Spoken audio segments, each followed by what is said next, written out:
Bye bye हो ची मिन। सो गाइस, अब हम अपने वियतनाम के सेकंड डेस्टिनेशन दनांग जा रहे हैं। हमने हो ची मिन से दनांग के लिए फ़्लाइट बुक की थी। आप बाय ट्रेन या फिर बाय बस भी जा सकते हैं, लेकिन हमारे पास टाइम की कमी थी, इसलिए हमने फ़्लाइट बुक की, जिसका फेयर हमें अराउंड 4500 के करीब पड़ा। ये टाइम के अकॉर्डिंग वेरी कर सकता है। तो दनांग में क्या-क्या घूमने के लिए है, हमने क्या-क्या कवर किया, ये जानने के लिए पूरा वीडियो ज़रूर देखिएगा। और अगर आप हमारे चैनल पर नए हैं तो प्लीज़ चैनल को लाइक, शेयर एंड सब्सक्राइब ज़रूर कर लीजिएगा। आपको अच्छे इंटरेस्टिंग वीडियोस हम दिखाते रहेंगे।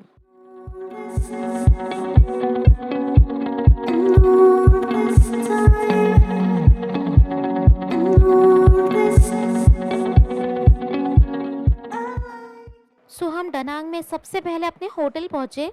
जे हमने यहाँ पर 2 होटलें बुक की थी, एक 3 स्टार और एक 5 स्टार। तो सबसे पहले दिन हम ये 3 स्टार वाली होटल में रुके, जिसका नाम है ला बीच। ये जो यहाँ का सबसे फ़ेमस बीच है, माइकी बीच, जो यहाँ का सबसे फ़ेमस बीच है, उसके बहुत करीब था, 600-700 मीटर की दूरी पर ही था। तो आज नाइट हम यहाँ स्टे करेंगे और इस होटल के रिव्यू का एक अलग से व्लॉग हमने अपलोड किया है, तो आप वहाँ देख लेना। इसकी लिंक हमने डिस्क्रिप्शन बॉक्स में दे रखी है। बस फ्रेशन अप होके हम घूमने निकल रहे हैं। तो दनांग में हम सबसे पहले पहुँचे माइखे बीच, जो कि दनांग या यूँ कहें कि वियतनाम का सबसे खूबसूरत बीच माना जाता है। वैसे तो हम रात को आए थे, काफ़ी शांत प्लेस था और साफ़ सुथरा भी था ये बीच। ऐसा माना जाता है कि ये जो बीच है माइखे बीच, वो दुनिया के सबसे आकर्षक समुद्र तटों में से एक है। यहाँ पर दिन में कई सारी वाटर एक्टिविटीज़ भी होती है, पैरासेलिंग होती है, स्टैंड अप पैराबोर्डिंग होती है, जेट स्कीइंग होती है और बनाना राइड भी शामिल है। वैसे हम लोग रात में गए थे, इसलिए हम कुछ कर तो नहीं पाए यहाँ पर एक्टिविटीज़, लेकिन दिन में बहुत अच्छी एक्टिविटीज़ आप एंजॉय कर सकते हैं। रेडी, अब हम डानांग के जो यहाँ के पॉइंट्स कवर करने जा रहे हैं। सबसे पहले हम मार्बल माउंटेन्स जा रहे हैं। आज हमारे ट्रिप का थर्ड डे है और हम क्या क्या कवर करते हैं, stay tuned with us. Hey guys, welcome back to Jain couple diaries. और अब हम आ गए हैं डनांग के सबसे हैपनिंग प्लेस पर, द मार्बल माउंटेन्स। बहुत ही प्यारा व्यू है यहाँ से। अब हम ऊपर जाएंगे। यहाँ का टिकट है 20,000 डोंग। अगर आपको एलिवेटर से जाना है तो उसके 15,000 डोंग अलग से लगेंगे। हम जा रहे हैं by stairs. So guys, we are here at Marble Mountain. Marble mountain सुबह 7 बजे से लेके शाम को 5 बजे तक ओपन रहता है। और अगर आप होयान विलेज भी विज़िट करने वाले हैं तो ये दोनों जगह एक ही दिन में विज़िट कर सकते हैं, क्योंकि मार्बल माउंटेन घूमने में अराउंड 1.5 से 2 घंटे का टाइम लगेगा। तो आप पहले मार्बल माउंटेन होकर फिर होयान विलेज जा सकते हैं, क्योंकि मार्बल माउंटेन जो है वो होयान विलेज के रास्ते में ही आता है, पहले ही आ जाता है। देन उसके बाद आप आगे होयान विलेज जा सकते हैं।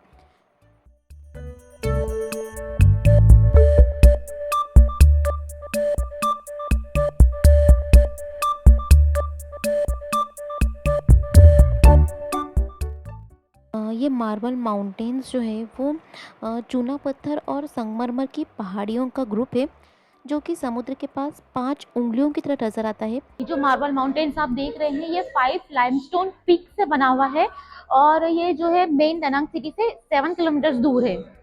यहाँ पर कई गुफाएं हैं, सुरंगें हैं और पगोड़ा मतलब बौद्ध मंदिर है।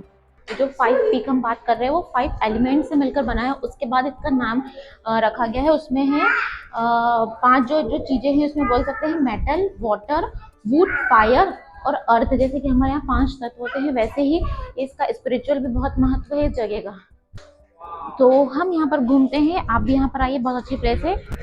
तो हम यहाँ पर अपने इंडियन फ्रेंड्स के साथ आए हैं। हम लोग जो है कल दनांग एयरपोर्ट पर मिले और अब हम साथ में ही विजिट कर रहे हैं यहाँ पर। ये स्पिरिचुअल उन लोगों के भगवान है यहाँ पर। ये स्पिरिचुअल भी है पूरी, और आप देख सकते हैं बहुत ही ज़्यादा प्यारा है। आप यहाँ पर थोड़े से कंफर्टेबल शूज़ पहन कर आए, क्योंकि ऊपर टॉप तक जाने के लिए रास्ता बहुत सकड़ा हो जाता है, तो थोड़ा सा कंफर्टेबल शूज़ आपको ज़्यादा बेटर रहेंगे।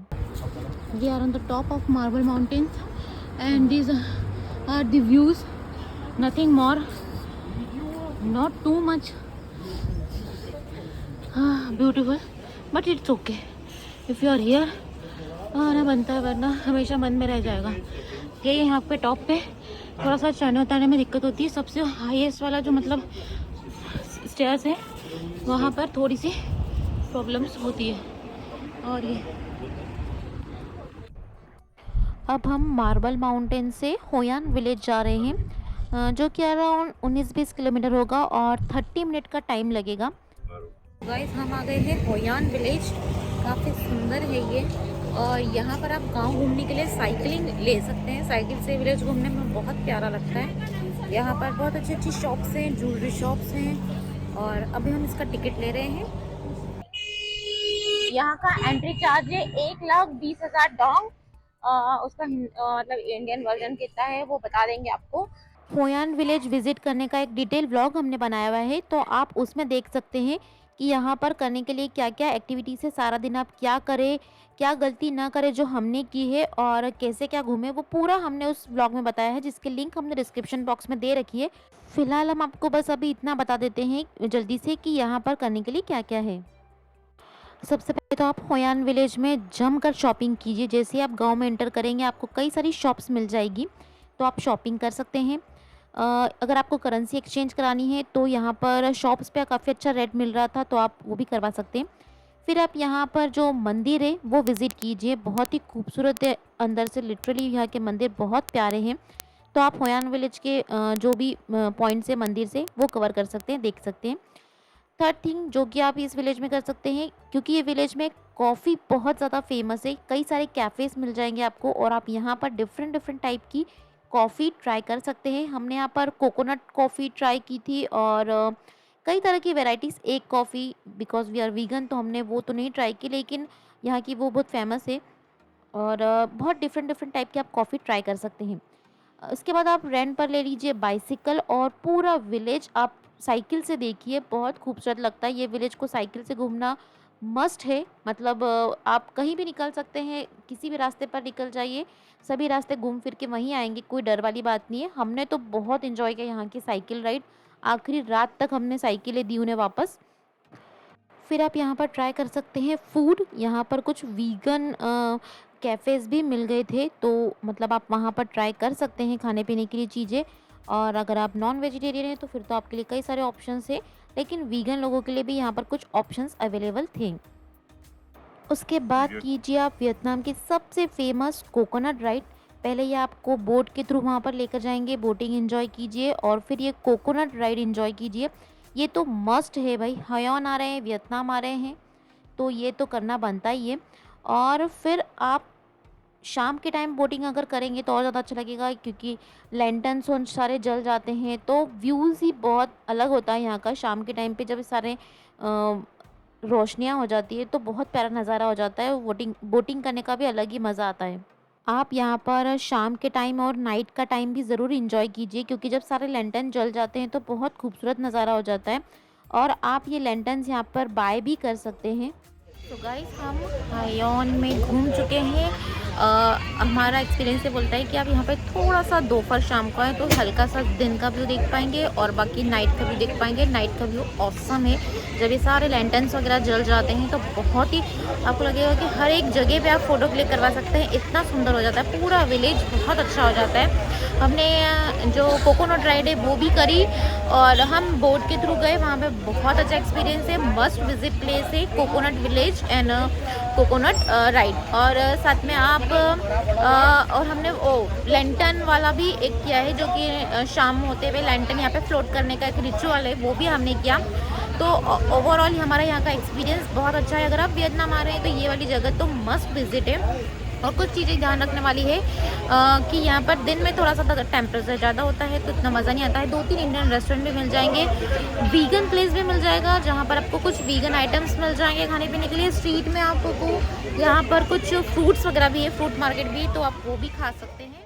हमारा आज का दिन यहीं फिनिश हो रहा है इस विलेज का। कल फिर मिलेंगे एक नया वाला हम मतलब अभी तो हम अपने डनांग होटल जा रहे हैं, होयान से वापस डनांग में होटल में जा रहे हैं। फिर कल हम जाएंगे बाना हिल्स, तो stay tune with us for the बाना हिल्स। 1 2 3 1 2। Guys good morning. सबसे पहले हम जा रहे हैं लेडी बुद्धा के टेम्पल, जो कि हिल्स पर है, तो हम थोड़ा अर्ली मॉर्निंग निकल गए हैं। तो चलिए आज हम डनांग में क्या क्या कवर करेंगे आपको ज़रूर बताएंगे, स्टे ट्यून विद अस। ये जो लेडी बुद्धा है, जिसका अर्थ है दया की देवी, वो वियतनाम के डनांग शहर में एक बौद्ध प्रतिमा है, जो लिंग उंग पगोड़ा का एक हिस्सा है। तो हम अर्ली मॉर्निंग आ गए थे और हम यही सजेस्ट करेंगे कि आप यहाँ जितनी जल्दी सुबह-सुबह आएँगे तो उतना ही ज़्यादा अच्छा लगेगा। Hi guys, this is our trip tour guide.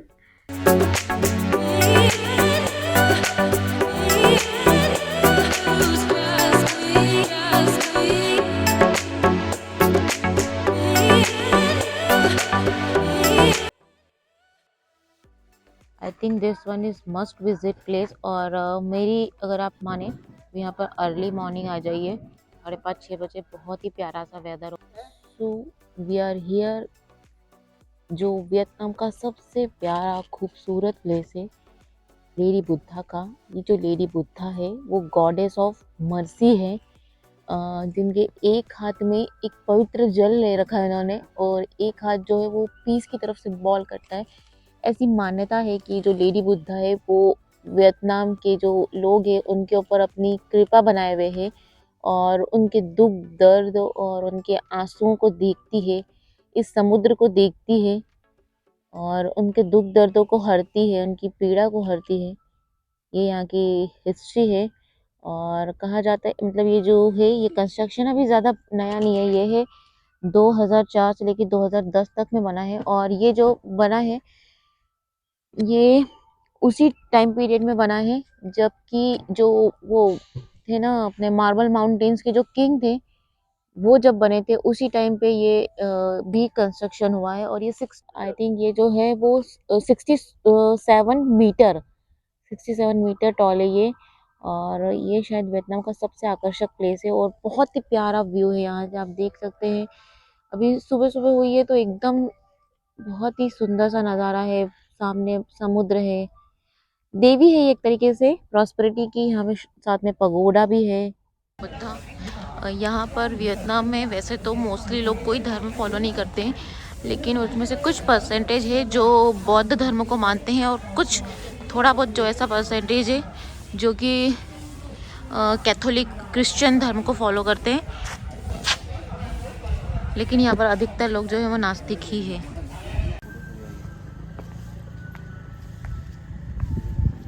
अरे ये वाला तो देखा है मैंने कहीं। देख सकते हैं अब काफ़ी भीड़ हो चुकी है, हम बहुत ही बेस्ट टाइम पे यहाँ पर आ गए थे।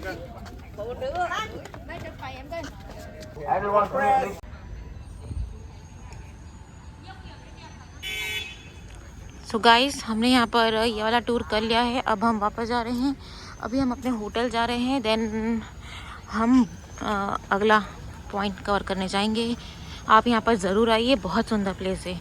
गाइस अब हम अपने होटल से चेकआउट कर रहे हैं और बाना हिल्स के लिए निकल रहे हैं। अब हम डनांग के सबसे ज़्यादा जो पॉपुलर प्लेस है बाना हिल्स, वहाँ के लिए जा रहे हैं। यहाँ से हमने अपने होटल से कैब कर ली थी तो उसी के थ्रू हम जा रहे हैं। जो टिकट है बाना हिल्स के हम यहाँ से शॉप से ले रहे हैं, ये शॉप से ले रहे हैं कि वहाँ पे लाइन में ना लगना पड़े। आप बाना हिल्स के टिकट कहीं से भी परचेस कर सकते हैं, होटलों में भी मिल जाते हैं या फिर किसी शॉप से या फिर किसी ट्रैवल एजेंट के थ्रू भी आप बुक कर सकते हैं। या तो आप चाहे तो टूर पैकेज पूरा बुक कर लीजिए तो वो पूरा दिन का आपको घुमाकर वापस शाम को होटल छोड़ देगा, लेकिन हमने टूर गाइड नहीं किया, हम अपने हिसाब से जा रहे थे।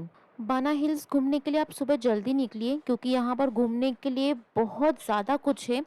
सबसे पहले तो आप नीचे से टिकट लेने के बाद केबल कार के थ्रू ऊपर जाते हैं। बाना हिल्स पर जो केबल कार राइड है वो अराउंड 5.8 किलोमीटर तक की है और ये वर्ल्ड के 10 सबसे लॉन्गेस्ट केबल कार राइड्स में से एक है, तो आप ये एंजॉय कीजिएगा और ऊपर पहुँचिए। उसके बाद आपको बाना हिल्स पर देखने के लिए वैसे तो बहुत ज़्यादा कुछ है, लेकिन आपको भी शॉर्ट में बता देते हैं। Finally we are here. Golden bridge है जो कि वियतनाम का सबसे ज़्यादा फेमस पॉइंट है, हाथ वाला जो ब्रिज है वो। हमारी वेट करते करते निकल गए होंगे।